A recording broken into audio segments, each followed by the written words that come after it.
Welcome student. आज हम लोग पढ़ेंगे पाठ 12 सोन मछली। तो सबसे पहले हम लोग जानेंगे कि पाठ प्रवेश में क्या लिखा हुआ है। बच्चे स्वभाव से ही भोले और सरल हृदय के होते हैं। उनमें अत्यंत संवेदनशीलता होती है, साथ ही माता पिता के प्रति अटूट विश्वास। माता पिता के शब्द, पुस्तकों की बातें और परिकथाओं की सभी बातें उन्हें सच लगती हैं। मेरे पिता भूगोल के शिक्षक थे। वे जब घर पर होते थे तो कोई न कोई मोटी सी पुस्तक पढ़ते रहते। एक दिन शाम के समय वे बड़ी प्रसन्न मुद्रा में घर लौटे और आते ही माँ से बोले, देखो मैं तुम्हारे लिए क्या लाया हूँ। माँ ने बहुत खुश होकर उपहार खोला और आश्चर्य से बोली, यह मेरे लिए क्या लाए हो आप? UD colon. इसका मैं क्या करूँगी? मैं क्या दाढ़ी बनाती हूँ? आप अपने लिए ही लाए होंगे। मुझे तो परफ्यूम चाहिए। माँ की आंखें डबडबा आई थी। अपनी माँ को इस तरह दुखी और उदास देखकर मैं भी उदास हो गया।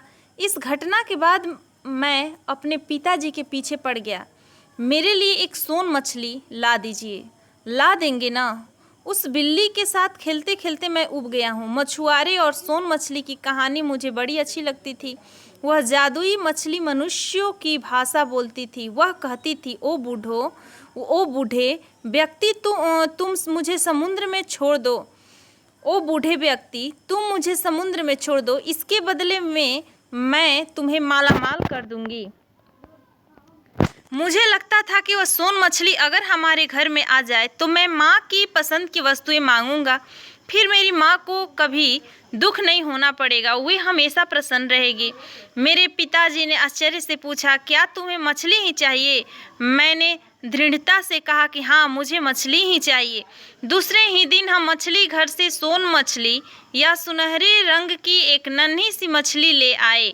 बहुत शीघ्र मछली से मेरी मित्रता हो गई। मैंने उसके लिए एक छोटी झोपड़ी बनाई और उसे कांच के बर्तन में रख दिया। मछली तैरती हुई झोपड़ी के दरवाजे तक आती और फिर वापस पानी में कूद जाती। ऐसा वह दिन में कई बार करती। मैं इस खेल का आनंद लेता। एक दिन संध्या के समय मछली के बर्तन के पास गया और धीरे से बोला, सोन मछली, तुम मेरी माँ के लिए परफ्यूम की शीशी ला दो। अगले दिन तो जैसे चमत्कार ही हो गया। पिताजी माँ के लिए परफ्यूम ले आए। माँ देखते ही प्रसन्न हो गई। मैंने हंसते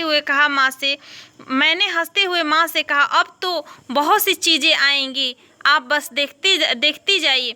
उस दिन संध्या के समय मैंने देखा कि मछली के बर्तन पर एक चिट लगी है। मैंने चुपके से वह चिट उतार ली और पढ़ने लगा। उस पर लिखा था, अगड़म बगड़म बम्बे बो, माँ का कहना मानो और काम में उनकी मदद करो। फिर क्या था, मैंने खाने की मेज साफ की, बिस्तर ठीक किया और अपनी पुस्तकें संभाली। मन ही मन मैंने कहा कि मैं अपना काम स्वयं ही करूँगा और माँ की सहायता भी करूँगा। उस दिन से मैं अपना सारा काम स्वयं करने लगा। माँ मेरी प्रशंसा करते हुए कहती, शाबाश बेटा, अब तुम सच में बड़े हो गए। मेरा जन्मदिन आने वाला था। मेरे मित्र बड़ी साइकिल चलाते थे। मैं भी बड़ी साइकिल चलाना चाहता था, पर मेरे मांगने पर पिताजी मना कर देते। मैंने सोने से पहले सोन मछली से 2 पहिए वाली साइकिल मांगी। अगली सुबह मैं आँख ही मलता ही रह गया। मुझे विश्वास नहीं हो रहा था कि मेरे बिस्तर के बगल में सचमुच चमचम करती एक नई साइकिल रखी थी। मैं अपने आप को चिकोटी काटी। मेरी प्रसन्नता का ठिकाना नहीं रहा। वह कोई सपना नहीं बल्कि सच था। भोजन के बाद पिताजी ने मुझसे कहा, अब कुछ दिनों तक मछली से कुछ नहीं मांगना, उसे आराम करने दो। अगले दिन जब मैं स्कूल से लौटा तो देखा कि सोन मछली अपने बर्तन में नहीं है।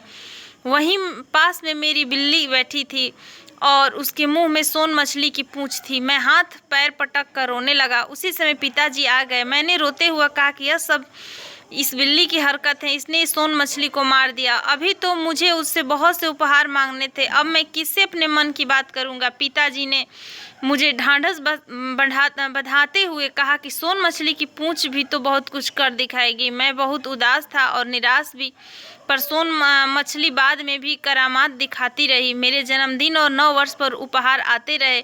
वर्षों बाद मेरी समझ में आए कि हमसे प्यार करने वाले और दिन रात परिश्रम कर हमारी ज़रूरतों को पूरा करने वाले मेरे पिताजी ही वास्तव में है मेरी सोन मछली थे। धन्यवाद।